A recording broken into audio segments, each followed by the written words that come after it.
ہے وہ تاثراتی تنقید نہیں ہے۔ ہندوستان کی مقدس کتابیں دو ہیں، دیوان غالب اور غیر مقدس۔ تو یہ تاثر جو ہے، یعنی اگر پوری سچائی پر ایک طالب علم کی حیثیت سے آپ کا تاثر کسی تعصب پر اگر مبنی نہیں ہے، اور اگر تعصب ہے بھی لیکن وہ یعنی فنی جمالیاتی تعصب ہے، تو تب بھی اس میں کوئی مذائقہ نہیں ہے۔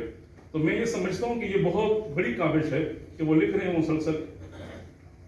انہوں نے ابتدا میں مرزا غالب کا ایک بہت مشکل شعر نقل کیا ہے، ہنوز محرمی حسن کو ترستا ہوں، کرے ہے ہر بنے منہ کام چشم بینا کا۔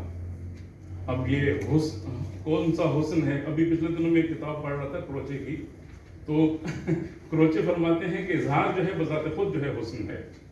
تو یہ جو تحریر ہے، یہ جتنی ان کی شاعری ہے، ان کی جو نظمیں ہیں، غزلیں ہیں، تنقید ہے، یہ حسن کا اظہار ہے، اور یہ یعنی اس تلاش میں یہ ان کی تلاش جاری و ساری ہے۔ میں مرزا غالب کا ایک اور شعر ان کی خدمت میں پیش کرتا ہوں کہ قطرے میں دجلہ دکھائی نہ دے اور جز میں کل، قطرے میں دجلہ دکھائی نہ دے اور جز میں کل، کھیل لڑکوں کا ہوا دیدہ بینا نہ ہوا۔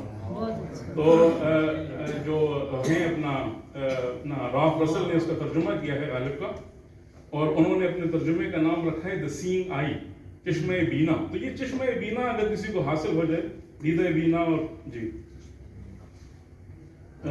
آخر میں پھر ایک دفعہ ڈاکٹر فرحت عباس صاحب کو بھی اور اپنے بھائی عارف فرحت صاحب کو بھی میں مبارکباد دیتا ہوں، اور آپ لوگوں کا مشکور ہوں، ممنون ہوں کہ آپ لوگوں نے ایک طالب علم کی معروضات سنی۔ Thank you.